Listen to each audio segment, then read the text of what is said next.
Hello, അതെ, ഇന്ന് radio mango സ്പോട്ട്ലൈറ്റിൽ എന്റെ ഗസ്റ്റിനോട് എനിക്കൊരു പ്രത്യേക സ്നേഹമുണ്ട്, കുറച്ച് കൂടുതൽ.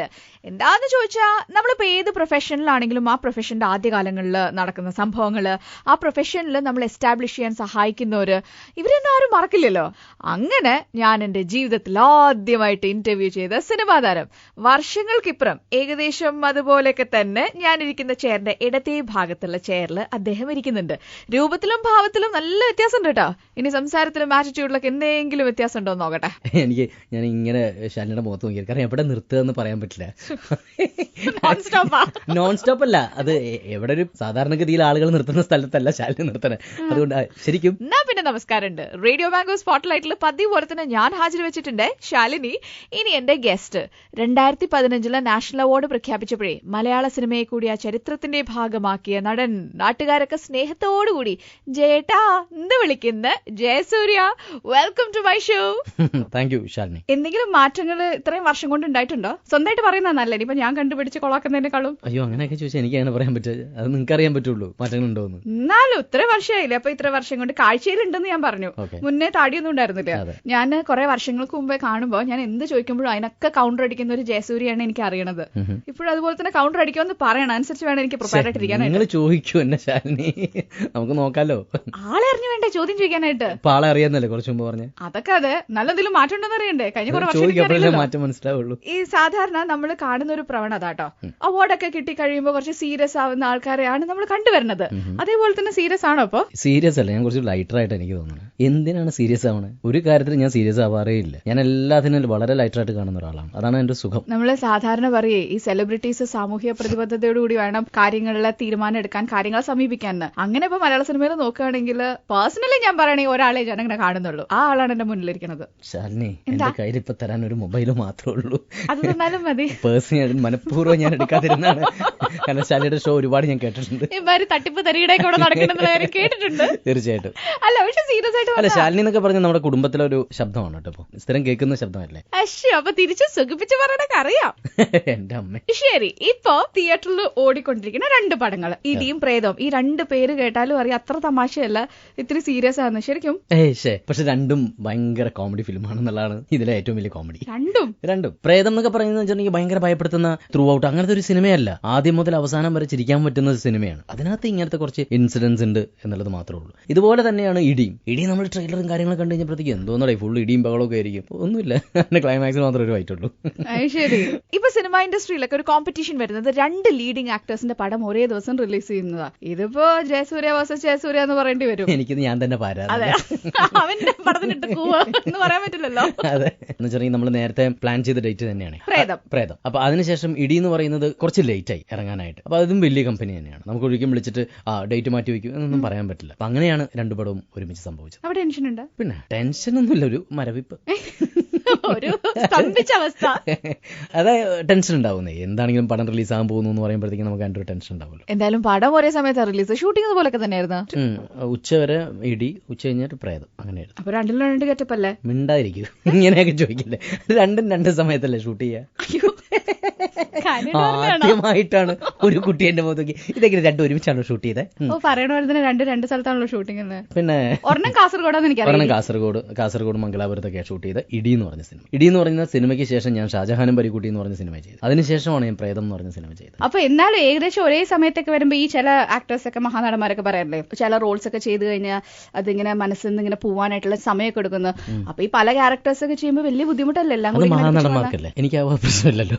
അവാർഡൊക്കെ കിട്ടിയിട്ടില്ലേ? അവാർഡ് കിട്ടിയതുകൊണ്ട് മഹാനടനാവും. നാഷണൽ അവാർഡൊക്കെ കിട്ടിയില്ലേ? അയ്യോ, അങ്ങനെയൊക്കെ ഉണ്ടോ? അപ്പൊ ചുരുക്കത്തിൽ വലിയ വ്യത്യാസമൊന്നും വന്നിട്ടില്ല. ഇല്ല, അതാ ഞാൻ പറഞ്ഞു. ആദ്യം ഇടിയായിരുന്നു, പിന്നെ ഷാജഹാനും പരിക്കുട്ടി, അതിനുശേഷമാണ് പ്രേതം എന്ന് പറഞ്ഞ പടത്തിലേക്ക് കയറിയത്. ഇപ്പൊ ഈ 2 റോൾസും, ഇടിയിലെ റോളും പ്രേതത്തിലെ റോളും, ഇത് തമ്മിലുള്ള ഒരു വ്യത്യാസമല്ല, ആ 2 റോൾസിനെ കുറിച്ച് പറയൂ. അതിന്റെ ഒരു അന്തരം എന്ന് വെച്ചിട്ടുണ്ടെങ്കിൽ, ഇൻസ്പെക്ടർ ദാവൂദ് ഇബ്രാഹിം, അദ്ദേഹത്തിന് ഒരു പോലീസ് ഓഫീസർ ആവണമെന്നായിരുന്നു ആഗ്രഹം. ചെറുപ്പം മുതൽ തന്നെ സ്കൂളിലെ ടീച്ചേഴ്സും അതുപോലെ തന്നെ ഫ്രണ്ട്സും ആര് ചോദിച്ചാലും പോലീസ് ആവണം എന്ന് പറഞ്ഞ ഒരു ബാല്യവും കൗമാരവും എല്ലാം ഉണ്ട് അയാൾക്ക്. അയാളുടെ അംബീഷൻ പ്രൊഫഷൻ എന്ന് പറയുന്നത് പോലീസ് തന്നെ ആവുക എന്നുള്ളത് തന്നെയാണ്. അതുകൊണ്ടാണ് ഇപ്പൊ ഒരു പോലീസ് ഓഫീസർ ആയത്. പക്ഷെ അയാളെ അപ്പോയിന്റ് ചെയ്ത സ്ഥലം ആണ് ഈ സിനിമയിലെ, അവിടെ തൊട്ടാണ് ഈ സിനിമയുടെ കഥ തുടങ്ങുന്നത്. ഭയങ്കര രസമുള്ള ഒരു പശ്ചാത്തലത്തിലേക്കാണ് മൂപ്പര് പോകുന്നത്. പിന്നെ അത് എങ്ങോട്ട് കഥ വികസിക്കുന്നു എന്നുള്ളടത്ത് വളരെ ഇൻട്രസ്റ്റിംഗ് ആയിട്ടുള്ള, വളരെ ഹ്യൂമറസ് ആയിട്ടുള്ള ഒരു സിനിമയാണ് ഇൻസ്പെക്ടർ ദാവൂദ് ഇബ്രാഹിം. പിന്നെ പ്രേതം എന്ന് പറയുന്നത് പുണ്യാളനും സൂസുവിനും ശേഷം ഞാൻ രഞ്ജിത് ശങ്കറും കൂടി ചെയ്യുന്ന പടം. ഇതിൽ ഞാൻ ചെയ്യുന്ന ക്യാരക്ടർ മെന്റലിസ്റ്റ് ആണ്. ഇപ്പൊ ഈ അടുത്ത് ചിലപ്പോൾ ഫേസ്ബുക്കിലൂടെയും യൂട്യൂബിലൂടെയൊക്കെ കുറച്ചും കൂടി ആളുകളിലേക്ക് എത്തിയിട്ടുണ്ടാവും മെന്റലിസം എന്ന് പറയുന്നത് എന്താണ്. അതായത് he can read your mind. ഇപ്പോൾ എന്താ പറയുക, ശാലിനി എന്താണ് മനസ്സിൽ കാണുന്നത് അല്ലെങ്കിൽ എന്താ ചിന്തിക്കുന്നത് എന്നുള്ള കാര്യം ഇയാൾക്ക് കണ്ണിലേക്ക് നോക്കിക്കഴിഞ്ഞാൽ മനസ്സിലാവും. അങ്ങനത്തെ ഒരു ക്യാരക്ടറാണ്. അപ്പൊ എന്റെ ഒരു ഫ്രണ്ട് ഉണ്ട് ആദ്യമാണ് എനിക്ക് കുറച്ച് കോയിൻ ട്രിക്ക് ഒക്കെ ചെയ്തിട്ടുണ്ട്. ഞാൻ അതിൻ്റെ അകത്ത് ഒരു കോയിൻ ഇങ്ങനെ കറക്കുന്നത് പോലെ, എന്താ പറയുക, ഫിംഗറിലൂടെ. അത് തന്നെ. പക്ഷെ അത് തന്നെ 2 ആഴ്ച എടുത്തു പ്രാക്ടീസ് ചെയ്യാൻ. അപ്പൊ ഞാൻ ഇവന്റെ ഹാർഡ് വർക്കിംഗ് ആലോചിക്കുകയാണ്. മാജിക് മാത്രമല്ല, എല്ലാം ഉണ്ട്. ഹിപ്നോട്ടൈസിങ്, പിന്നെ മൈൻഡ് റീഡിങ്, വേറെ എന്തൊക്കെയോ സയൻസ്, എല്ലാം കൂടി മിക്സ് ആണ്. ഒരു സിനിമ ചെയ്ത് കഴിഞ്ഞാലേ സാധാരണ ഈ ക്യാരക്ടേഴ്സിനെ വീട്ടിൽ കൊണ്ടുവരുന്ന സ്വഭാവം ഉണ്ടോ?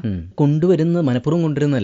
ഒരു ദിവസത്തിൽ 24 മണിക്കൂർ ഉണ്ടെങ്കിൽ 12 മണിക്കൂറും ഏകദേശം ക്യാമറയ്ക്ക് മുമ്പിലായിരിക്കും. അപ്പൊ സ്വാഭാവികമായിട്ടും ഒരു ദിവസത്തിൽ ഏറ്റവും കൂടുതൽ നമ്മൾ സംസാരിക്കുന്നതിനേക്കാൾ അധികം അയാളല്ലേ സംസാരിക്കുക, അയാളല്ലേ ജീവിക്കുക. തീർച്ചയായിട്ടും 10-30 ദിവസമൊക്കെ ആകുമ്പോഴത്തേക്ക് അയാൾ പ്രേതം പോലെ കൂടെ തന്നെ ഉണ്ടാവും, ഒരു നിഴൽ പോലെ കൂടെ ഉണ്ടാവും. പിന്നെ lots of mysteries surrounding John Don Bosco. Many think he's the predam, many think he's the predam catcher, many think he's the hero, and many think he's a villain. Well, John can be all of these, but professionally he's a mentalist. പ്രേതം cinema ഇറങ്ങുന്നതിന് മുമ്പ് ഞാൻ സിനിമയെ കുറിച്ച് ആദ്യം കണ്ട പോസ്റ്റുകളിൽ ഒന്നിൽ എഴുതിയിരുന്നതാണ് ഇങ്ങനെയൊക്കെ കേട്ടോ. അപ്പൊ ഈ മെന്റലിസം എന്ന് പറഞ്ഞിട്ടൊരു ഐഡിയ, അത് എങ്ങനെ എവിടുന്ന് കിട്ടിയത്? അതാ ഞാൻ പറഞ്ഞു, എന്റെ ഫ്രണ്ടിനെ പരിചയപ്പെട്ടിരുന്നു ആദ്യം. അവൻ ഇവിടെ തന്നെ താമസം, കണ്ണൂരുകാരനാണ്. ഇപ്പൊ ഷാനി പറഞ്ഞു അതിന് മുമ്പ് നമ്മളും കേട്ടിട്ടില്ല. അപ്പൊ എന്റെ പുണ്യാളൻ അഗർബത്തീസിന്റെ ഒരു സക്സസ് ഫംഗ്ഷൻ ഉണ്ടായിരുന്നു. അപ്പൊ ആ സമയത്ത് ആദി അവിടെ പെർഫോം ചെയ്തിട്ടുണ്ടായിരുന്നു. ചാക്കോച്ചനൊക്കെ വെച്ചിട്ട് കുറെ ഐറ്റംസ് ഒക്കെ അവിടെ ചെയ്തിട്ടുണ്ടായിരുന്നു. നമ്മൾ ഞെട്ടിക്കുന്ന തരത്തിൽ. എങ്ങനെയാണ് ശാലിനിയുടെ മുഖത്ത് നോക്കി ശാലിനിയുടെ ATM നമ്പർ എനിക്ക് പറയാൻ പറ്റുക? മെന്റലിസ്റ്റിന് പറയാൻ പറ്റുക? നമുക്ക് പറ്റില്ല. അതാണല്ലോ വേൾഡില് നമ്മൾ യൂട്യൂബിൽ കൊടുത്തു കഴിഞ്ഞാൽ മെന്റലിസം അല്ലെങ്കിൽ മെന്റലിസ്റ്റ് എന്ന് പറഞ്ഞ് കൊടുത്തു കഴിഞ്ഞാൽ വേൾഡിൽ നമ്മൾ ഞെട്ടിക്കുന്ന കുറെ കാഴ്ചകൾ കാണാൻ പറ്റും. ഞാൻ ഇദ്ദേഹത്തിന്റെ പെർഫോമൻസ് കുറെ കണ്ടു. ഇല്ലേ? നമ്മൾ കിളി പറഞ്ഞു പോയില്ലേ? അതാണ്. കുടുംബത്തൊക്കെ കേട്ടില്ലട്ടോ, സൂക്ഷിക്കണം. എന്റെ അമ്മേ, അല്ലേ, ഭയങ്കര രസമാണ്. അയ്യോ, അമേസിംഗ് പെർഫോമൻസസ് ആണ്. കാരണം നമുക്ക് ചിന്തിക്കാൻ പറ്റില്ല ഇങ്ങനെയൊക്കെ ഇതെന്തത് ദൈവതുല്യനോ. കാരണം എയറിൽ നിന്ന് കഴിഞ്ഞാണെങ്കിൽ ഇവര് പൊങ്ങൂന്നേ. പിന്നെ അത് അവന്റെ 18 വീഡിയോ കിടക്കണ്ടോ അവന്റെ മൊബൈലിൽ, 20ാമത്തെ വയസ്സിൽ അവൻ ചെയ്തു. വേൾഡിൽ എടുത്തു വെക്കാൻ പറ്റുന്ന രീതിയിലുള്ള കപ്പാസിറ്റി ഉള്ള ഒരു മെന്റലിസ്റ്റ് ആണ് മൂപ്പര്. അവനിൽ നിന്നാണ് ഈ ത്രെഡ്, ഈ ഒരു ക്യാരക്ടറൈസേഷൻ കിട്ടിയത് ആദിയിലൂടെയാണ്. പിന്നെയാണ് നമുക്ക് ഈ പടത്തിൽ ഇത് കറക്റ്റ് ഒരു പ്ലേസ്മെന്റ് ഉണ്ട്. അപ്പൊ അത് അങ്ങനെയാണ് നമ്മൾ ഇതിലേക്ക് ജോയിൻ ചെയ്തത്. അങ്ങനെ കുറച്ച് അധികം പ്രത്യേകതകളുള്ള ഒരു ക്യാരക്ടറാണ് ജോൺ ഡോൺ ബോസ്കോ. അപ്പൊ ഈ ജോൺ ഡോൺ ബോസ്കോ ആവാൻ വേണ്ടിയിട്ട് മെന്റലിസം ശരിക്കും പഠിച്ചോ? അങ്ങനെ പഠിക്കാൻ പറ്റുമോ? പഠിക്കുകയല്ല, ഉൾക്കൊള്ളുക എന്ന് പറയുന്ന ഒരു കാര്യമുണ്ട്. ഇതെല്ലാം പഠിച്ചിട്ടോ കാര്യങ്ങളോ അല്ല. അയാളാണെന്ന് വിശ്വസിക്കല്ലേ നമ്മൾ ആദ്യം വിശ്വസിക്കുമ്പോൾ ജനങ്ങൾ വിശ്വസിച്ചോളൂ. അതായത് മാനറിസം ഒക്കെ ഒപ്പിച്ചു. കുഴപ്പമില്ലാന്ന് തോന്നുന്നു. അറിയില്ല, കണ്ടു നോക്കപ്പാ. ട്രെയിലറൊക്കെ കണ്ടിട്ട് ഒപ്പിച്ചിട്ടൊക്കെ ഉണ്ട്. ഒരു തീക്ഷ്ണതയൊക്കെ ഉണ്ട് ലുക്കില്. എന്താ പഠിച്ചത് ശരിക്കും? ഞാൻ ബികോം. MBA അതിന്റെ സൈഡിൽ കൂടെ എപ്പോഴെങ്കിലും പഠിച്ചിട്ടുണ്ടോ? ഒന്നും വെറുതെ എനിക്കാണെങ്കിൽ ഈ പുസ്തകം കാണുന്നതിനെ ചോദിച്ചു. വെറുതെ ചോദിച്ചല്ല. സാധാരണ MBA ഒക്കെ പഠിപ്പിക്കുന്ന മാർക്കറ്റിംഗ് സ്ട്രാറ്റജീസ് ഉണ്ടല്ലോ, അത് ഇത്ര അസലായിട്ട് മലയാള സിനിമയിൽ ഉപയോഗിക്കുന്ന ഒരു നടനെ വേറെ വണ്ടി വന്ന വഴി മനസ്സിലായില്ല. യൂട്ടേൺ എടുത്ത് എന്റെ നെഞ്ചത്തേക്ക് ആയിരുന്നു അല്ലേ? അല്ലത് എങ്ങനെ ഈ പ്രൊമോഷണൽ ഐഡിയാസ് ഒക്കെ ഇത്രയും കിട്ടണേ? കാരണം ഇപ്പൊ എന്നോട് ആദിയുടെ കാര്യം പറഞ്ഞല്ലോ, ഈ ആദിയുടെ വീഡിയോസ് ഞാൻ ആദ്യം കാണുന്നത് ജയസൂര്യ എന്നുള്ള ഒഫീഷ്യൽ പേജിലാണ്. അത് വഴി ഒരു പ്രൊമോഷൻ തന്നെയല്ലേ? അത് വഴി പ്രൊമോഷൻ അല്ല. എന്നെ സംബന്ധിച്ച് ഈ മെന്റലിസം എന്താണെന്ന് വരുന്ന ഓഡിയൻസിന് അറിയില്ല. അത് നമ്മൾ അറിയിച്ചു കൊടുക്കുക എന്നുള്ളത് നമ്മുടെ കടമ കൂടിയാണ്. അപ്പൊ അത് ഇങ്ങനെ പറ്റുള്ളൂ. ഇപ്പൊ കണ്ടത് അങ്ങനെയല്ലേ? എത്ര വീഡിയോസ് അവന്റെ യൂട്യൂബിലുണ്ട്. അതിനുശേഷമല്ലേ യൂട്യൂബിൽ ചെക്ക് ചെയ്ത്? സത്യം. അപ്പൊ ഇതേ ഉള്ളൂ. അപ്പൊ അത് അറിയിക്കുക എന്നുള്ളതാണ്. ഇതാണ് മെന്റലിസം. അതല്ലാന്നുണ്ടെങ്കിൽ ഒരു ബ്ലാങ്ക് ആയിട്ട് വന്നിരുന്ന് തിയേറ്ററിൽ വന്നിരുന്നു അവർക്കും ഐഡിയ കിട്ടില്ല എന്താണ് മെന്റലിസം. അതുകൊണ്ടാണ് അത് മാർക്കറ്റിംഗ് അല്ല. പിന്നെ എന്താ വെച്ചാൽ ഓഫ് കോഴ്സ് ഒരു സിനിമ ഇറങ്ങുന്ന സമയത്ത് എന്തൊക്കെയാണ് പുതിയ തരത്തിലുള്ള രീതിയിൽ നമുക്ക് ജനങ്ങളെ എത്തിക്കാൻ പറ്റിയ തിയേറ്ററിലേക്ക് ഒരു ആക്ടർ എന്നുള്ള നിലയ്ക്ക്, ഒരു പ്രൊഡ്യൂസർ എന്നുള്ള നിലയ്ക്ക് ഞാൻ ചിന്തിക്കും. പക്ഷെ വേറെ സിനിമയ്ക്ക് വേണ്ടിയിട്ട് നമുക്ക് ഇരിക്കാൻ വേണ്ടിയിട്ട് അതിന്റെ ഡയറക്ടറും നമ്മൾ ഇത് ഞാനും രഞ്ജിത്ത് എന്ന് പറയുന്നത് ഒരു പ്രൊഡ്യൂസറും ഒരു ഡയറക്ടറും ആക്ടറും തമ്മിലുള്ള ബന്ധം മാത്രമല്ല.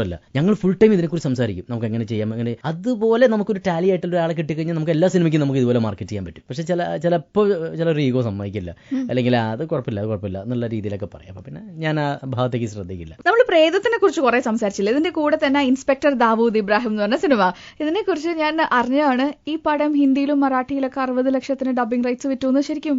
തീർച്ചയായിട്ടും. ഇതിന്റെ ട്രെയിലറും ടീസറൊക്കെ വന്നു കഴിഞ്ഞപ്പോഴത്തേക്കും എന്തോ ഭയങ്കര പ്രതീക്ഷ അവർക്കും തോന്നിയിട്ടുണ്ടെന്ന് തോന്നുന്നു. ആക്ച്വലി ഈ സിനിമ ഫസ്റ്റ് ഹിന്ദിയിൽ ഹിന്ദിയിലേക്കാണ് ചെയ്യാനിരുന്നത്. അത് അഭിനയിക്കാൻ അറിയാവുന്ന നല്ല ഫിസിക്കൊക്കെ ഉള്ള ഹിന്ദി നാരോ, അത് അവൻ തന്നെ ഡയറക്റ്റ് ചെയ്യാൻ വേണ്ടിയിരുന്നു. അവർ അപ്രൂവ് ചെയ്തിട്ടുള്ള സിനിമ തന്നെയാണ്. അത് കുറച്ച് ഡിലേ വന്നു കഴിഞ്ഞപ്പോൾ മലയാളത്തിൽ എടുത്തു മാത്രം. അപ്പോൾ തീർച്ചയായിട്ടും ഇനിയിപ്പോൾ ചിലപ്പോൾ ഹിന്ദിയിലേക്ക് എടുക്കുമായിരിക്കും, എനിക്കറിയില്ല. അല്ല, അപ്പൊ അവര് ഇതായിരിക്കും വിചാരിച്ചിട്ടുണ്ടാവുക, ഹിന്ദിയിൽ നല്ല ഫിസിക്കൊക്കെ ഉള്ള സൽമാൻ ഖാനെ കൊണ്ട് മറ്റേ ചെയ്യിപ്പിക്കാൻ പറ്റിയ സാധനം മലയാളത്തിൽ അത്രയും ഫിസിക്കുള്ള ആരാ നോക്കിയപ്പോ ജയസൂര്യ. അമ്മേ കുട്ടി ഒന്നുമില്ല, ഞാൻ എന്തെങ്കിലും കുറ്റം പറഞ്ഞോ? ഇല്ല, ഇത് ഭയങ്കര സൂചിപ്പിക്കലായി പോയി. നല്ല കാര്യല്ലേ പറഞ്ഞേ.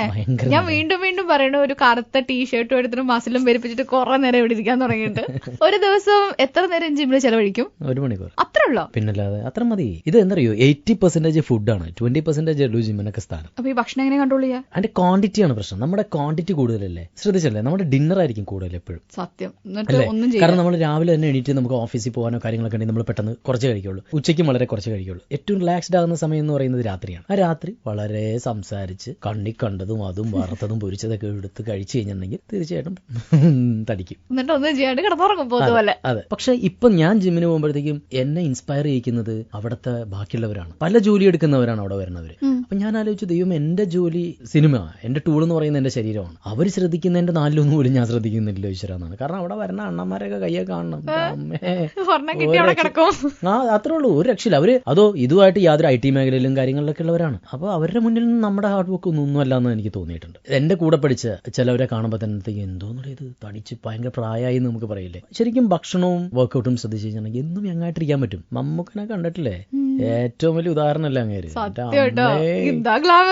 രക്ഷയില്ല, ഇൻസ്പയറിംഗ് ആണ്. പുള്ളിയുടെ മുഖത്ത് പോയി കഴിഞ്ഞാൽ നമുക്ക് കണ്ണാടി നോക്കണ്ട, അമ്മാതിരി അയ്യോ ഒരു രക്ഷയില്ല. ഇപ്പൊ ഞാൻ ഇപ്പൊ എന്റെ വൈഫ് ഉണ്ടായിരുന്നു, ഞാൻ നിവിൻ മമ്മൂക്ക, ഞങ്ങൾ ഇങ്ങനെ ഇരിക്കുകയാണ് എയർപോർട്ടിൽ ഇരിക്കുമ്പോ തന്നെ ഞങ്ങളിൽ ഏറ്റവും യങ്ങായിട്ട് എനിക്ക് തോന്നിയത് മൂപ്പരെയാണ്. ഫോട്ടോ രക്ഷയില്ല എന്റെ പൊന്നെ. ഞാൻ അതൊക്കെ ഒരു അത്ഭുതമാണ്. അത് പക്ഷെ അത്ഭുതം എന്ന് പറയുന്നത് ഒരാള് ഏത് മേഖലയിലാണെങ്കിലും എങ്ങനെ ഇരിക്കുന്നു, പ്രൊഫഷണലി ആണെങ്കിലും പേഴ്സണലി ആണെങ്കിലും അയാൾ അത്രയേറെ അതിൽ ശ്രദ്ധിച്ചിട്ടായിരിക്കും അങ്ങനെ ഇരിക്കുക. അതിൻ്റെ അകത്ത് ഒരു ഡൗട്ടും ഇല്ല. നമുക്ക് ഇങ്ങനെ ചെയ്യണമെന്നുണ്ടെങ്കിൽ നമുക്ക് അതുപോലെ കഷ്ടപ്പെടുന്നുണ്ട് അതിന്റെ പിന്നെ. ഒന്നും വെറുതെ കിട്ടില്ല. പിന്നെ എന്താ വെറുതെ കിട്ടണേ, ജോലി എടുക്കുമ്പോൾ അതിന്റെ റിസൾട്ട് ഉണ്ടാവും, അത്രേ ഉള്ളൂ. എപ്പോ തൊട്ടേ ശരീരമൊക്കെ ശരിക്കും ശ്രദ്ധിക്കണം എന്നൊക്കെ തോന്നി തുടങ്ങി? ഏകദേശം അറബിക്കഥ മുതലോ ജിമ്മിലൊക്കെ പോയി തുടങ്ങി. അതുവരെ പോയിട്ടില്ല? പോയിട്ടില്ല. തടിയായിരുന്നു. പിന്നെ ഭയങ്കര തടിയായിരുന്നു. എനിക്ക് ഇൻസൈഡ് ചെയ്യാനൊക്കെ ഭയങ്കര ചമ്മലായിരുന്നു. അങ്ങനെയൊക്കെ വയറൊക്കെ ചാടി. അപ്പൊ ഇതിപ്പോ അതൊക്കെ മാറി. അപ്പൊ അത് കൂടുതൽ നമുക്ക് ഓരോ ക്യാരക്ടറിന് വേണ്ടിയിട്ടായി ഇപ്പൊ തടി ശ്രദ്ധിക്കുന്നത്. ഇതിലേക്കാണ് ചിലപ്പോൾ 5 കിലോ കൂട്ടും, ചിലപ്പോൾ 5 കിലോ കുറയ്ക്കും, ചിലപ്പോൾ 10 കിലോ കുറയ്ക്കും, അങ്ങനെയൊക്കെ. ഇപ്പൊ അത്യാവശ്യം മാസമായിട്ടാണല്ലോ ഇരിക്കണേ.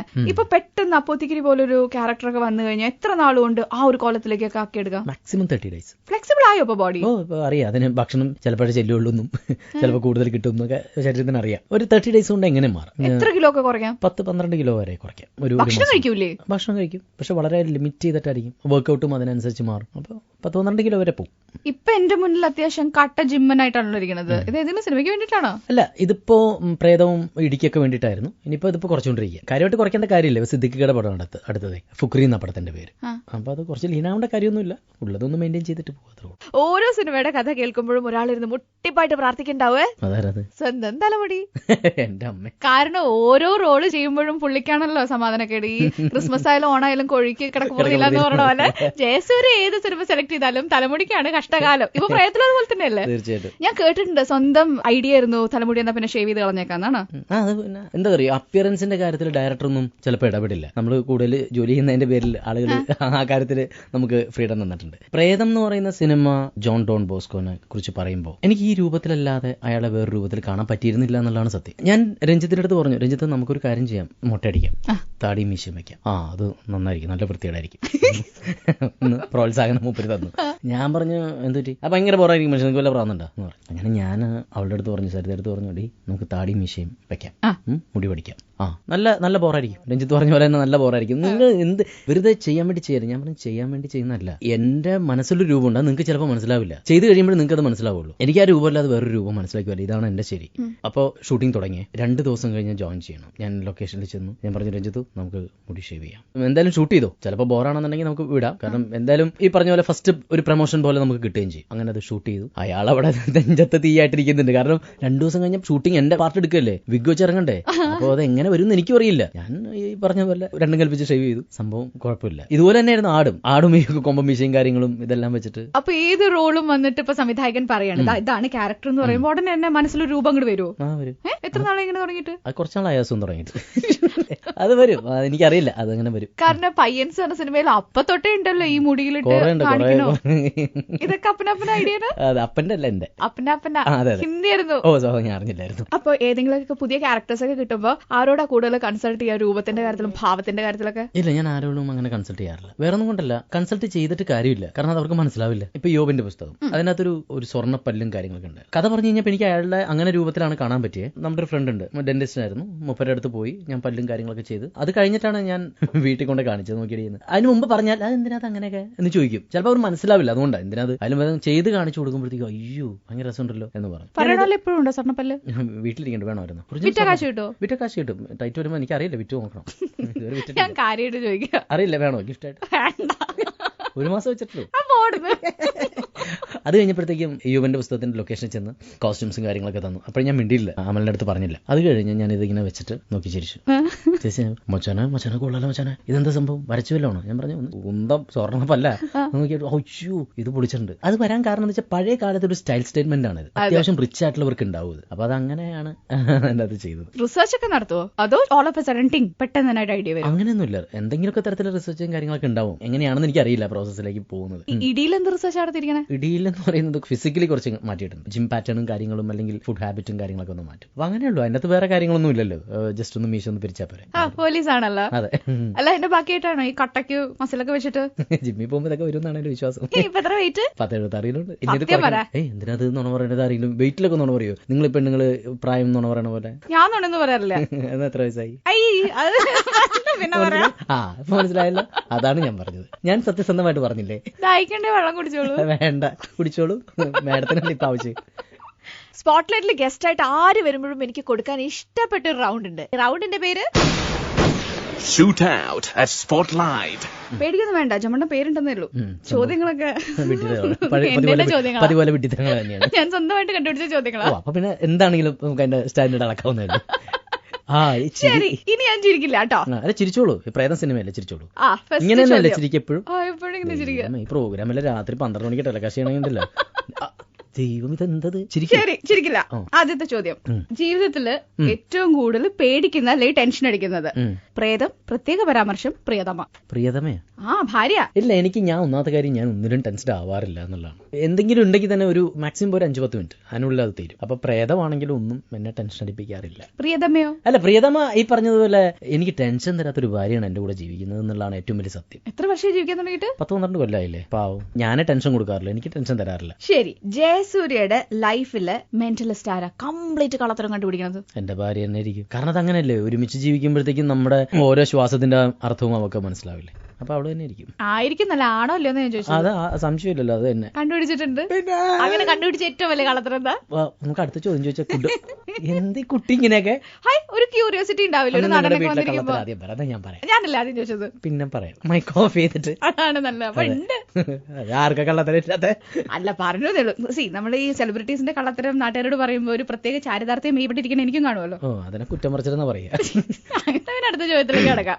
ഒരു ചാൻസ് കിട്ടിയാൽ ഇരുട്ടടി അടിക്കാൻ തോന്നിയിട്ടുള്ള ആരെയാ? എനിക്കങ്ങനെ തോന്നിയിട്ടില്ല. ഞാൻ അടിക്കാൻ ഒരാളെയും പേഴ്സണലി ഹേർട്ട് ചെയ്യാൻ തോന്നിയിട്ടേ ഇല്ല. സിനിമയുടെ പേര് ഇടിയെന്നല്ലേ? അതുകൊണ്ട് അപ്പൊ ഇരുട്ടടി അടിക്കാൻ ആരെങ്കിലും ഒക്കെ തോന്നണം. ഞാൻ ആരോടും പറയില്ല. പറഞ്ഞോ? എങ്ങനെയാണ് ഇയാളുടെ പേര് ഇയാളുടെ മുഖത്തോക്കി പറയും?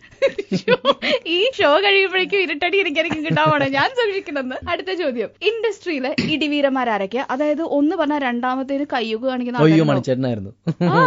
അല്ല, മണിച്ചേട്ടൻ പക്ഷെ ന്യായത്തിന്റെ കൂടെ മാത്രം നിൽക്കുള്ളൂ കേട്ടോ. സ്റ്റേജ് പ്രോഗ്രാമിനൊക്കെ ഞാൻ ഒരുമിച്ചൊക്കെ പോകുമ്പോഴത്തേക്ക് ആരെങ്കിലും വല്ല വെള്ളം അടിച്ചൊക്കെ വന്നിട്ടുണ്ടെങ്കിൽ ഒന്നും നോക്കില്ല മണിച്ചേട്ടൻ, എടുത്തും മൂലയ്ക്ക് കയറ്റി നിർത്തും.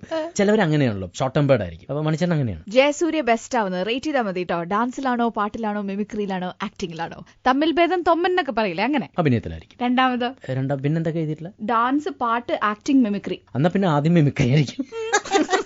അതാകുമ്പോ വലിയ അത് വലിയ കുഴപ്പമില്ല. അല്ല, ഫസ്റ്റ് ഓഫ് കോഴ്സ് ആക്ടിങ് തന്നെയാണ്, രണ്ടാമത് മിമിക്രി ആയിരിക്കും, മൂന്നാമത് ചിലപ്പോ ഡാൻസ് ആയിരിക്കും, അതിനുശേഷം ഉണ്ടാവുള്ളൂ പാട്ട്. ഇങ്ങനെ സ്വയം വിലയിരുത്തിയിട്ടാണോ ഇപ്പൊ എല്ലാ സിനിമയിലും കയറി പാടുന്നത്? കുട്ടി, ഈ മ്യൂസിക് ഡയറക്ടറിന്റെ മുന്നിലിരിക്കുന്ന പുതിയ സിസ്റ്റത്തിൽ ആർക്കും പാടാം. എനിക്കോ? പിന്നെ അല്ല, ഇതുപോലത്തെ പ്രോഗ്രാം ചെയ്യാമെന്നുണ്ടെങ്കിലാണോ പാടാൻ? ശരി, എന്നാ അവസാനത്തെ ചോദ്യം കേട്ടോ. August 12 ഇടിയും പ്രേതവും ഒരുമിച്ച് റിലീസായി. ഇതിൽ കൂടുതൽ ടെൻഷൻ അടിക്കുന്ന ജയസൂര്യയുടെ ഉള്ളിലെ നടനാണോ അതോ പ്രൊഡ്യൂസറാണോ? സത്യമായിട്ട് പറയണം. ഒരുമാതിരി അശോ അങ്ങനെയൊക്കെ അത് രണ്ടുപേരുടെ സിനിമയല്ലേ എന്നൊന്നും പറഞ്ഞേക്കരുത്. അല്ല, ഞാൻ ഒറ്റ ഇത് പറയുള്ളൂ, ആക്ടർ അല്ലേ? ആക്ടറാണ് ടെൻഷൻ അടിക്കുക. പ്രൊഡ്യൂസറോ? എന്തിനത്? പ്രൊഡ്യൂസർ അല്ല ടെൻഷൻ അടിക്കുക. ഞാൻ ചോദിക്കുന്നത് ഫസ്റ്റ് എടുത്തിട്ട് എടാ എങ്ങനെയുണ്ടായിരുന്നു പടം, പെർഫോമൻസ് എങ്ങനെയുണ്ട്, ഇതേ ചോദിക്കുള്ളൂ. ഇതിന് ശേഷം കളക്ഷനും കാര്യങ്ങളൊക്കെ ചോദിക്കുള്ളൂ. ആള് കയറിയോ ഒന്ന് ചോദിക്കില്ല. അതാ ഞാൻ പറഞ്ഞത്, അതിനുശേഷമേ അത് ചോദിക്കുള്ളൂ. അപ്പൊ ആദ്യം എന്റെ ടെൻഷൻ മൊത്തം പെർഫോമൻസ് എങ്ങനെയുണ്ട് എന്നുള്ളത് മാത്രമായിരിക്കും. അതിനുശേഷമേ പ്രൊഡ്യൂസറുടെ കളക്ഷനിലേക്ക് ഞാൻ പോവുള്ളൂ. നടൻ ജയസൂര്യ ഇവിടെ റേഡിയോ മാംഗോ സ്പോട്ട്ലൈറ്റിൽ ഇരുന്ന് എന്റെ അടുത്ത് പറഞ്ഞാണ് ലോകത്ത് എവിടെ പോയാലും ആരാധകർ വളയാറുണ്ട്, UAE പ്രത്യേകിച്ച് കേട്ടോ. അപ്പൊ പിന്നെ കേരളത്തിന്റെ കാര്യം പറയണ്ടല്ലോ. ഇതേപോലെ ഏറ്റവും കൂടുതൽ ആരാധകരെ കണ്ട് ഞെട്ടിയിട്ടില്ല. നമ്മൾ പ്രതീക്ഷിക്കില്ല ചില സ്ഥലത്ത് ആരാധകർ ഇത്ര മാത്രം ഉണ്ടോന്ന്. സത്യം കേട്ടോ. ഞാൻ ഓരോ ഇനോഗ്രേഷൻ പോകുമ്പോഴത്തേക്കും ദൈവമേ, ഇനി ഞാൻ ഇടയ്ക്ക് ചോദിക്കും ഇവിടെ മമ്മൂക്ക വരുന്നൊന്നും അല്ലാണോ പറഞ്ഞത്? അതെ അതെ, എനിക്ക് ഡൗട്ട് അടിച്ചിട്ടുണ്ട്, അത്രമാത്രം ആളുകളൊക്കെ വരുന്നുണ്ട്. പക്ഷെ എനിക്ക് തോന്നുന്ന ആണുങ്ങൾ ഭയങ്കര കുറെ പേരുണ്ട് കേട്ടോ. വണ്ടി പോകുമ്പോഴത്തേക്കും പുറകെ വന്നിട്ട് ചേട്ടാ അണ്ണാ നിർത്തണോ, സെൽഫി ഫോട്ടോ എടുക്കട്ടെ, ഞാൻ വണ്ടി നിർത്തി കൊടുക്കും. എനിക്ക് അവര് നമ്മളെ കാണാൻ വേണ്ടിട്ട് ഓടി വരണവരല്ലേ. ഞാൻ കഴിഞ്ഞ ദിവസം കണ്ടിട്ടുണ്ടായിരുന്നു പേജിലൊരു വീഡിയോ, ഒരു ഇനോഗ്രേഷന് പോയപ്പോ, ജ്വല്ലറി ഇനോഗ്രേഷന് പോയപ്പോ ഒരു വലിയൊരു സാഗരം.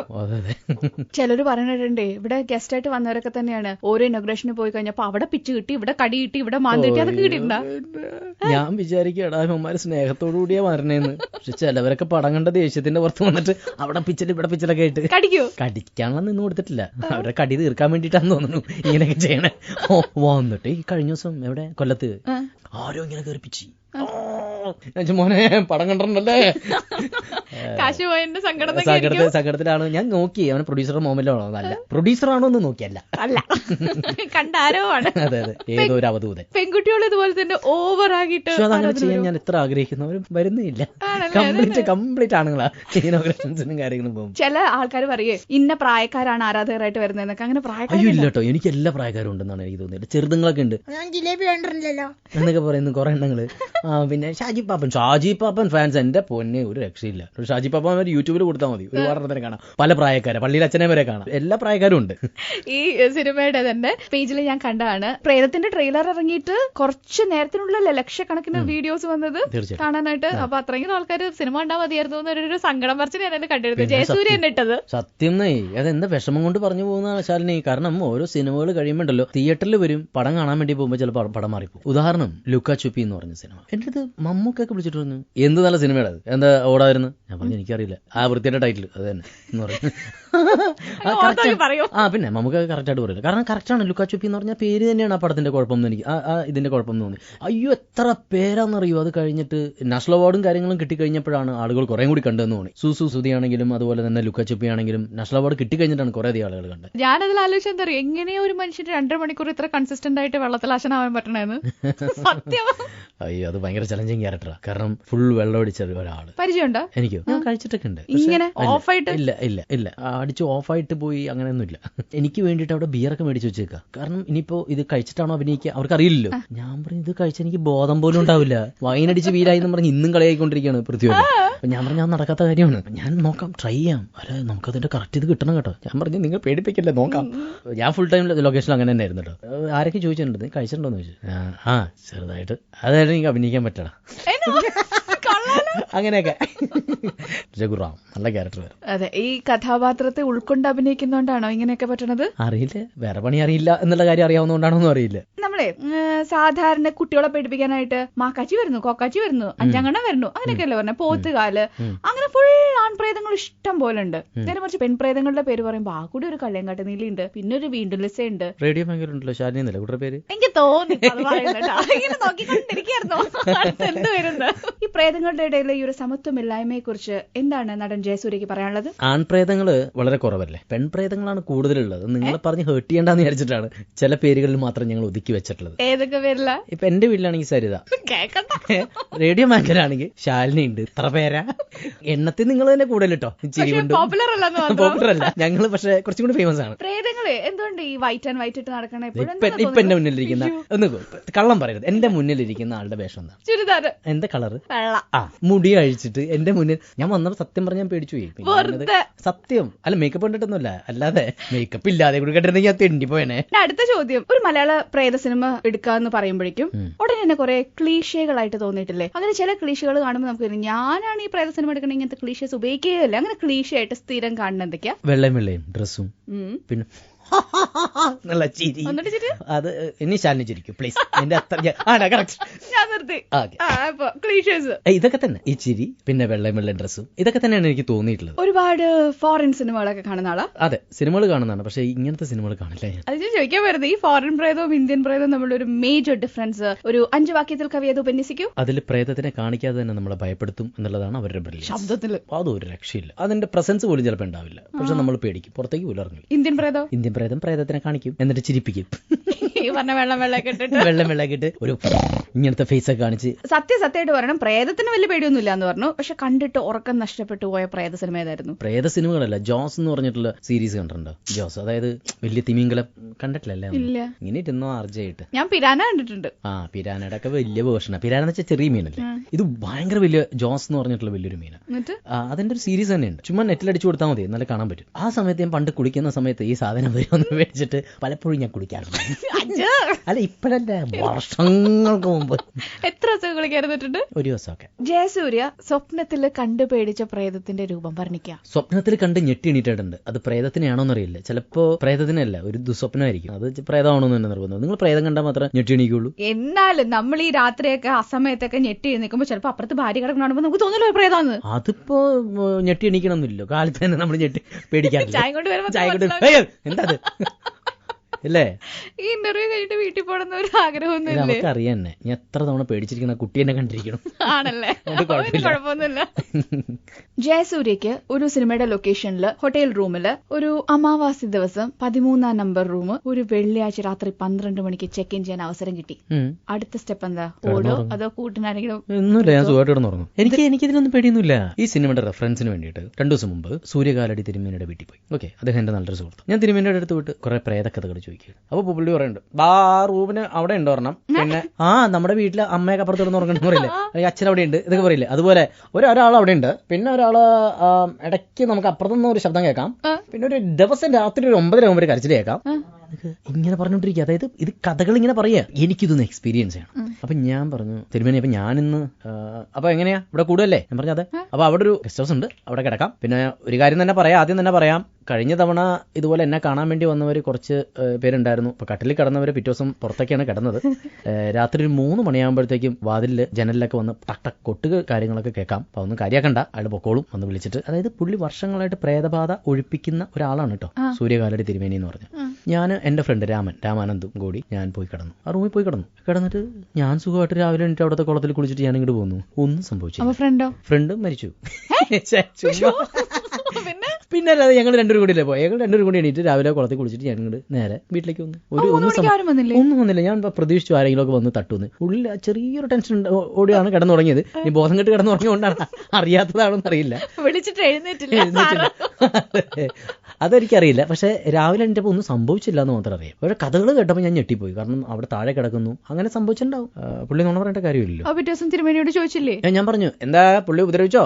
ഞാൻ പറഞ്ഞു, ആരും വന്നല്ലോ ഉപദ്രവിക്കാൻ, ഞാൻ ഇങ്ങനെ പ്രതീക്ഷിച്ചിരിക്കുകയായിരുന്നു എന്ന് പറഞ്ഞു. പക്ഷെ അതൊന്ന് എക്സ്പീരിയൻസ് ചെയ്യാമല്ലോ എന്ന് വിചാരിച്ചിട്ടേ. അതൊന്നും സംഭവിച്ചില്ല. പക്ഷെ അവിടുത്തെ കുറെ കഥകൾ കേൾക്കാൻ പറ്റി. 2 ദിവസം കൂടി നിൽക്കായിരുന്നില്ലേ? എന്തിനാ? ശാലിനി വരുമായിരുന്നു. ഞാനല്ല, പറയാൻ പറ്റില്ല, ചിലപ്പോ അന്ന് അവധി വല്ലതായിരുന്നെങ്കിൽ അവര്. ഓ ശരിയാ, അത് കറക്റ്റ് ആയിരിക്കും, പറയാൻ പറ്റില്ല, അവര് വീട്ടിൽ പോയതായിരിക്കും. അപ്പൊ ഇതുവരെയും പ്രേതത്തിന് ഒന്നും എക്സ്പീരിയൻസ് ചെയ്തിട്ടില്ല. എക്സ്പീരിയൻസ് ചെയ്യാനുള്ള ഭാഗ്യം ഉണ്ടായിട്ടില്ല. ചിലർ പറയും മോജോ ബോർഡിലൂടെ വന്നു എന്നൊക്കെ പറഞ്ഞ് കേട്ടിട്ടുണ്ട്. പക്ഷെ ഞാൻ ഒന്നും കളിച്ചിട്ടില്ല. ഭയങ്കര ധൈര്യശാലിയാണോ? വലിയ ധൈര്യശാലിയൊന്നുമല്ല, ഒരാൾക്കുള്ള ധൈര്യം ഉണ്ട്, അത്രേ ഉള്ളൂ. അങ്ങനെ ആരെങ്കിലും ഒക്കെ ഉപദ്രവിക്കാനൊക്കെ വന്നു കഴിഞ്ഞാൽ 2 ഇടിയൊക്കെ കൊടുത്തിട്ട് അങ്ങനെയൊക്കെ പറ്റുമോ? ഞാൻ ഒരാളോടും ദേഷ്യപ്പെടാറില്ല, ഇവൻ എന്റെ വീട്ടിലാണെങ്കിൽ കൂടി. എന്റെ നേച്ചർ അങ്ങനെ തന്നെയാണ്. വളരെ വിരള ആദ്യമായിട്ട് എന്റെ വീട്ടിൽ തന്നെ ഞാൻ ചൂടാവുന്ന കണ്ടിട്ടുള്ളൂ. ഇന്നൊരു ആരും തല്ലിയിട്ടില്ലേ? തല്ലിയിട്ടുണ്ട്. എന്റെ പെങ്ങളുടെ അടുത്ത് ആരോ തോന്നിയ ദിവസം കാണിച്ചപ്പോഴത്തേക്കും അവനെ ഒരു മൂലയ്ക്ക് കൊണ്ട് നിർത്തിയിട്ടുണ്ട്. അത് നടനതിന് ശേഷം. അപ്പൊ ജിമ്മൊക്കെ എങ്ങനെ ഉണ്ടായിരുന്നു? അത്യാവശ്യം ഞാൻ ഇന്നും പറഞ്ഞിട്ടില്ല. അന്ന് ഞാനും എന്റെ ഫാമിലി ഇറങ്ങിയപ്പോഴത്തേക്കും പെങ്ങള് വന്നിട്ട് പറഞ്ഞു, ചേട്ടാ ഇങ്ങനെ വൃത്തിയുടെ കാണിച്ചു എന്ന് പറഞ്ഞു. ചാരടി ഇതാ നിൽക്കണം. ശരി നീ ഇവിടെ വന്നോ, ഞാൻ പോരാട്ടോ എന്നും പറഞ്ഞ് ഞാൻ നേരെ ചെന്നു. അപ്പോൾ പുള്ളി അവിടെ ആ റിസപ്ഷനകത്തിരിക്കുകയായിരുന്നു. അപ്പൊ അവിടെ ഇരുന്നിട്ട് അവൻ വൃത്തിയിട്ട് കാണിക്കണേ. അഹങ്കാരി പറയണല്ലോ, അഹങ്കാരി. അപ്പൊ ഞാൻ പറഞ്ഞു എന്താണ് ജയസൂര്യ എന്ന് പറഞ്ഞു. ഒരു മിനിറ്റ് ഒന്ന് വരുമോ എന്ന് വെച്ചു. ഞാൻ ഒരു മിനിറ്റിൽ വന്നു. ഞാൻ നേരെ ബാത്റൂമിൽ കൊണ്ടിട്ട് തീർച്ചയായിട്ടും, കാരണം വൃത്തിയോട് കാണിക്കുമ്പോഴത്തേക്കും തീർച്ചയായിട്ടും അത് ചെയ്തില്ലെങ്കിൽ പിന്നെ നമ്മൾ മീശയൊക്കെ വെച്ചിട്ടുണ്ടെങ്കിൽ മോശമല്ലേ? സത്യം പറ ഇല്ല, കാരണം ചെയ്യാൻ പറ്റില്ല, അതിനുള്ള സമയം കൊടുത്തില്ല ഞാൻ. എന്റെ കൈയൊക്കെ പൊട്ടി. അത് നല്ലൊരു കീറായിരുന്നു. പൊക്കൃത്തരങ്ങൾ ചെയ്തതിന് നമ്മൾ തിരിച്ചു കൊടുത്തത്രേ ഉള്ളൂ. കാണുന്ന പോലെ ഒന്നുമല്ല, വേണ്ടടുത്ത് പ്രതികരിക്കുക. അയ്യോ തീർച്ചയായിട്ടും, ഇതെന്തത് വേണ്ടടുത്ത് പ്രതികരിക്കണ്ടേ? പ്രതികരിക്കുന്ന നടൻ ജയസൂര്യ സോഷ്യൽ മീഡിയയിലൊക്കെ ഭയങ്കര ചർച്ചയാണ്. ഇതേ ജയസൂര്യയുടെ തന്നെ ലേറ്റസ്റ്റ് ആയിട്ടുള്ള ഒരു വീഡിയോ ഉണ്ട്. റോഡിലെ മോശം അവസ്ഥയെ കുറിച്ച് മുഖ്യമന്ത്രിക്ക് പരാതി നൽകിയ എന്താ ദൈവമേ, ഇന്ന് വരെ റോഡ് ശരിയാക്കി തരൂ എന്നും പറഞ്ഞൊരു ഹർത്താൽ ഞാൻ ഇവിടെ കണ്ടിട്ടില്ല. ഹർത്താൽ നടത്താൻ വേണ്ടി പറയണല്ലോ കേട്ടോ. ജയസൂര്യ പറഞ്ഞു ഹർത്താൽ നടത്തുമെന്ന് പറഞ്ഞ്. അതല്ല ഞാൻ പറഞ്ഞ പ്രാഥമിക ആവശ്യങ്ങൾ തീർച്ചയായിട്ടും നമുക്ക് നടത്തി തരേണ്ടത് തീർച്ചയായിട്ടും നമ്മുടെ അധികാരികൾ തന്നെയാണ്. അപ്പൊ അതിലേക്ക് കുറച്ചും കൂടി കണ്ടു തുറക്കട്ടെ, അതിന് നടപടികൾ ഉണ്ടാവട്ടെ. ഇത് നമ്മൾ ഇതെന്താ അറിയും, ഇതിന്റെ റിസൾട്ടോ കാര്യങ്ങളൊന്നും കണ്ടിട്ട് 10 പേര് ലൈക്ക് ചെയ്യണം, ഇത് ഷെയർ ചെയ്ത് പോകണം എന്നുള്ള ഉള്ളിൽ അപ്പൊ അതൊന്നുമില്ല. നമ്മുടെ ഗതികേട് കൊണ്ട് പറഞ്ഞു പോകുന്നതാണ്. ഇങ്ങനെ ഒരു വീഡിയോ ഓൾറെഡി പോസ്റ്റ് ചെയ്തു. ഇത് കൂടാണ്ട് ഇതിന് മുന്നേ കുട്ടികളെയൊക്കെ തമ്മിൽ കമ്പയർ ചെയ്യണതിനെ കുറിച്ച് ഒരു വീഡിയോ ഇതിന് മുന്നേ ഞാൻ കണ്ടിട്ടുണ്ട്. സമൂഹത്തിൽ അറിയപ്പെടുന്ന ഒരാൾ ഇങ്ങനത്തെ വീഡിയോ ഇടുമ്പോ അതിനുള്ള ഇമ്പാക്ട് കൂടാല അല്ലെ? ഇങ്ങനെ ഒരു ഐഡിയ അല്ലെങ്കിൽ ഇത്തരത്തിലും പ്രതികരിക്കാം, സോഷ്യൽ മീഡിയയിലൂടെ ഇങ്ങനെ നല്ല രീതിയിലും ഇതിനെ പ്രതികരിക്കാം എന്നൊക്കെ എങ്ങനെ വന്നു പെട്ടെന്നൊരു ഐഡിയ? ഞാൻ ഒരിക്കലും ഇപ്പൊ രാവിലെ പുറത്തേക്ക് ഇറങ്ങുമ്പോഴത്തേക്കും ഇത് ഇന്ന് ഇങ്ങനെ ഇട്ടേക്കാം എന്ന് പറഞ്ഞിട്ടൊന്നും ഇറങ്ങിയല്ല. ഞാൻ ഡ്രൈവ് ചെയ്ത് പോകുമ്പോഴാണ് ഇങ്ങനൊരു പെട്ടെന്നൊരു തോട്ട് വന്നത്. കറക്റ്റ് ആണല്ലോ, നമ്മൾ എപ്പോഴും കമ്പാരിസൺ എപ്പോഴും സംഭവിച്ചുകൊണ്ടിരിക്കുന്ന ഒരു കാര്യമാണ്. നമ്മുടെ ലൈഫിൽ നിന്ന് തന്നെ എടുത്ത് മാറ്റേണ്ട ഒരു കാര്യമാണ് കമ്പാരിസൺ. ചെറുപ്പം മുതൽ തന്നെ നമ്മുടെ അച്ഛനും അമ്മയും നമ്മളെ ശീലിപ്പിച്ച ഒരു കാര്യമാണ്. അത് വലുതാവുമ്പോഴത്തേക്കും അത് നമ്മുടെ ശരികളിൽ ഒന്നായിട്ട് കിടക്കും. ശരിയാണ്, അവനെ പോലെ ആവണം. വേറൊരാളെ പോലെ ആകാൻ ശ്രമിക്കുമ്പോഴത്തേക്കും നമുക്ക് അവനേക്കാൾ പകുതിയെ വളരാൻ പറ്റുള്ളൂ. അപ്പോൾ അതാണ് ആദ്യം എടുത്ത് മാറ്റേണ്ടത്. അല്ലെങ്കിൽ നമ്മൾ ഒരു പ്രൊഫഷണൽ ഒരു മേഖലയിൽ എത്തുമ്പോഴത്തേക്കും തീർച്ചയായിട്ടും ഈ ഒരു സംഭവം വളരും. അപ്പോൾ സ്വാഭാവികമായിട്ടും അസൂയ, കുശുമ്പ്, കുന്നായ്മ ഇതെല്ലാം വരും. മറ്റവനെ തോപ്പിക്കാൻ വേണ്ടി ശ്രമിക്കും. അവനെ ഏത് ഡ്രസ് ഇട്ടു, അവനെ ഏത് കാർ മേടിച്ചു, കംപ്ലീറ്റ് പിന്നെ അവനെ തോപ്പിക്കാൻ വേണ്ടി ശ്രമിക്കും. അപ്പൊ നമ്മളെ കണ്ടെത്താതെ പോകുന്നതാണ് എനിക്ക് തോന്നിയത്. ഈ 2016 ഇങ്ങനെ ഒരു വീഡിയോ എടുത്തത്. അപ്പൊ ഇൻഡസ്ട്രിയിൽ വന്ന സമയത്ത് ഇതുപോലെ എനിക്ക് തോപ്പിക്കണം തോന്നിയ ഒരാളുണ്ടായിട്ടുണ്ടോ? വേറൊരാളെ തോപ്പിക്കണം എന്ന് ഞാൻ ശ്രമിച്ചിട്ടില്ല. എനിക്ക് കുറച്ചും കൂടി നന്നാവണം എന്ന് ഞാൻ ചിന്തിച്ചിട്ടുള്ളൂ. ഇപ്പൊ 2016 ഇതിട്ടെങ്കിൽ ചിലപ്പോൾ 2020 ആകുമ്പോഴത്തേക്കും വേറെ ചിന്താഗതികളായിരിക്കും വരിക അല്ലെ? നമ്മൾ മാനസികമായിട്ടൊക്കെ വളർന്നുകൊണ്ടിരിക്കുകയല്ലേ. അപ്പോൾ അപ്പോഴത്തെ ശരികൾ സംസാരിക്കും. എനിക്ക് ശരിയെന്ന് തോന്നുന്ന കാര്യങ്ങൾ ഞാൻ പറഞ്ഞു, അത്രേ ഉള്ളൂ. ഇത് രണ്ടും മാത്രമല്ല, ഇതിനു മുന്നേ എനിക്ക് ഓർമ്മയുണ്ട്, ഇവിടെ എറണാകുളത്ത് തന്നെ ഒരു ടോള് ജംഗ്ഷനിൽ വെച്ചിട്ട് ഈ ബാക്കി മിഠായി തന്നത്, അതുമൊക്കെ തീർച്ചയായിട്ടും. അപ്പൊ ഇങ്ങനത്തെയൊക്കെ പ്രതികരിക്കുമ്പോ അത് എങ്ങനെയാ സമൂഹത്തിൽ എത്രമാത്രം ഇമ്പാക്ട് ഉണ്ടാക്കിയിട്ടുണ്ട് സോഫാർ? എനിക്കറിയില്ല. അത് ഒരുപാട് പേര് ഇങ്ങനെ പോകുമ്പോഴത്തേക്കും ചേട്ടാ ഇപ്പൊ അവിടെ ടോള് ഇല്ല കേട്ടോ, അവിടെ മറ്റേ മിഠായി കൊടുക്കണം നിർത്തി കേട്ടോ. തോന്നിവാസമല്ലേ അതൊക്കെ? എന്താ ഈ പറയണേ? ആളുകൾ കഷ്ടപ്പെട്ട് കാശുണ്ടാക്കി ടോളുകാർക്ക് തിന്നാൻ വേണ്ടി കൊടുക്കാനല്ലല്ലോ. എന്റെ അടുത്ത് അവൻ ചോദിച്ച ചോദ്യമാണ്. ഞാനിങ്ങനെ പൈസ കൊടുത്ത സമയത്ത് എനിക്ക് ഡെയിലി മിഠായി തരും. ഞാൻ മിഠായിയും ഇതുപോലെ സേവ് ചെയ്ത് വെച്ചിട്ട് അവന്റെ 7.50 ആയപ്പോഴത്തേക്കും ഞാൻ ഈ മിഠായി എടുത്ത് കൊടുത്തു. 7.50 അതെന്താ? ഞാൻ പറഞ്ഞു നിങ്ങൾ തന്ന മിഠായി തന്നെ. അതൊന്നും നടക്കൂല. ഞാൻ പറഞ്ഞു ഞങ്ങൾ മേടിക്കുമ്പോഴത്തേക്കും ഞങ്ങളൊന്നും പറയാറില്ലല്ലോ, ഇതുപോലെ നിങ്ങളും തിരിച്ചെടുക്കണം. കുറെ കാശ് ഉണ്ടാക്കുന്നുണ്ടല്ലോ ചേട്ടാ. ഞാൻ പറഞ്ഞു അത് മോന് തരാനല്ലോ ചേട്ടാ. ഒരാളൊന്നും വിചാരിച്ച നാട് നന്നാവില്ല. ഞാൻ പറഞ്ഞു ഒരാൾ വിചാരിച്ച നന്നാവില്ല, പക്ഷെ ഒരാൾ വിചാരിക്കുന്ന പോലെ ഒരുപാട് പേര് വിചാരിച്ചാൽ ചിലപ്പോൾ നന്നായി പോകും. ഞാൻ പറഞ്ഞു പിന്നെ ഉടക്കി ഭയങ്കര ബഹളമായി, അതൊന്നും നടക്കില്ല മറ്റേത്. ഞാൻ പറഞ്ഞു കുറച്ച് നേരം ഉണ്ടാവുള്ളൂ കേട്ടോ ഈ സംഭവങ്ങൾ എന്നും പറഞ്ഞിട്ട് ഞാൻ വിളിച്ചു പറഞ്ഞു, കമ്മീഷനെ വിളിച്ചു പറഞ്ഞു, സാർ ഇങ്ങനെ ഒരു പ്രശ്നമുണ്ട്. അന്ന് തന്നെ ഈ മിഠായി വിതരണം നിർത്തി. അതുപോലെ തന്നെ ഇവിടെ അന്യായമായിട്ട് കുറെ ടോള് കാലം കഴിഞ്ഞിട്ടും ഇവിടെ ടോള് പിരിച്ചുകൊണ്ടിരിക്കുന്നുണ്ട്. ഇതൊക്കെ എന്തിനു വേണ്ടിയിട്ടാണ് എന്ന് എനിക്ക് തോന്നിയിട്ടുണ്ട്. പലതും ഇപ്പൊ നിർത്തി വരുന്നുണ്ട്. ഇത്രയും കാര്യങ്ങൾ പറഞ്ഞു. ഇനി അടുത്തതായിട്ട് ഇതുപോലെ തന്നെ ഇറിറ്റേറ്റിംഗ് ആയിട്ട് തോന്നിയിട്ടുള്ള സമൂഹത്തിൽ എന്ത് കാര്യമുള്ളത്? അടുത്തായിട്ടൊരു വീഡിയോ പ്രതീക്ഷിക്കാവുന്നത്? ഇത് രണ്ടുമാണ് എനിക്ക് പെട്ടെന്ന് നമുക്ക് തോന്നിയിട്ടുള്ള കാര്യങ്ങൾ. അപ്പൊ അതിന് വേണ്ടിയിട്ട് ഞാൻ പ്രതികരിച്ചിട്ടുള്ളൂ. നാളെ വേറെ എന്തെങ്കിലും അന്യായമായിട്ട് നമുക്ക് തോന്നിക്കഴിഞ്ഞാൽ നമ്മൾ അതിനനുസരിച്ച് നമ്മൾ ഇതുപോലെ സംസാരിക്കാത്രേ ഉള്ളൂ. ഈ റൗണ്ടിൽ ഞാൻ 5 വാക്കുകൾ പറയുവേ, 5 ടേംസ്. അത് പറയുമ്പോൾ ആദ്യം എന്താണോ മനസ്സിൽ വരുന്നത്, ഒരുപക്ഷെ ഒരാളുടെ മുഖമായിരിക്കും അല്ലെങ്കിൽ ഒരു സിറ്റുവേഷൻ ആയിരിക്കാം, അതങ്ങോട്ട് പറഞ്ഞാൽ മതി. എക്സ്പ്ലനേഷൻ ഒന്നും വേണ്ട, എന്താ കാര്യം ഉടനെ പറഞ്ഞാൽ മതി കേട്ടോ. കമ്പാരിസൺ എന്ന് പറയുമ്പോഴത്തേക്കും തീർച്ചയായിട്ടും നമുക്ക് വേറെ ആക്ടേഴ്സ് തന്നെയാണ് ആദ്യം മനസ്സിലേക്ക് വരിക. ഏത് ആക്ടറിന്റെ? എനിക്ക് വരുന്നത് സത്യം പറഞ്ഞിട്ടുണ്ടെങ്കിൽ ഹോളിവുഡ് ആക്ടർ ആയിട്ടാണ്. അതാവുമ്പോ പിന്നെ ഞാൻ കൂടുതലൊന്നും ചോദിക്കില്ലല്ലോ. അല്ല, ചോദിക്കാൻ വേണ്ടിട്ടല്ല എനിക്കതാ വരണേ. സത്യമായിട്ട് പല പല ആക്ടേഴ്സ് ഉണ്ട്. അത് റോബർട്ട് ഡിനിറോ ഉണ്ട്, അൽപാച്ചിനോ ഉണ്ട്. ഞാൻ വിചാരിച്ചു കുറച്ചുകൂടി ലോ ലെവലൊക്കെ പറയുന്നത്. അല്ല, എന്തിനാണ് ആഗ്രഹങ്ങൾ ചെറുതാക്കി കളയണേ? Very valid point. അടുത്തത് നമ്പർ 2, പരീക്ഷണം എന്ന് പറയുമ്പോ. പരീക്ഷണം എന്ന് പറയുമ്പോൾ എന്നെ പെട്ടെന്ന് എന്റെ കുറെ ലുക്കുകൾ എനിക്ക് എന്റെ മനസ്സിലേക്ക് എന്റെ ലുക്ക് വന്നു. പിന്നെ എനിക്ക് പെട്ടെന്ന് ഇപ്പൊ വന്നപ്പോഴത്തേക്ക് എനിക്ക് അപൂർവ സഹോദരങ്ങളുടെ കമലഹാസൻ ഓർമ്മ വന്നു. കാലൊക്കെ മുടക്കിയിട്ടുള്ള പരീക്ഷണം എന്ന് പറഞ്ഞപ്പോ ഇന്ത്യനിലെ കമലഹാസൻ അങ്ങനെയൊക്കെ വന്നു. എനിക്ക് എന്തെന്നാ അങ്ങനെ ഇങ്ങനെയൊന്നും ഇല്ല. എനിക്ക് അപ്പത്തേക്ക് ഒരു പക്ഷെ ഉണ്ടാവും, പിന്നെ ഈ ആടുണ്ടാവും, ഇപ്പൊ പ്രേതം, പുതിയ പുതിയ ലുക്കുകളും കാര്യങ്ങളൊക്കെ അല്ലേ. അപ്പൊ തമിഴില് കമലഹാസനെ ഓർമ്മ വന്നു, മലയാളത്തില് സ്വന്തം മുഖം ഓർമ്മ വന്നു. എന്താ ചെയ്യാ. എന്നാ നമ്പർ 3, പ്രത്യേക പരാമർശം.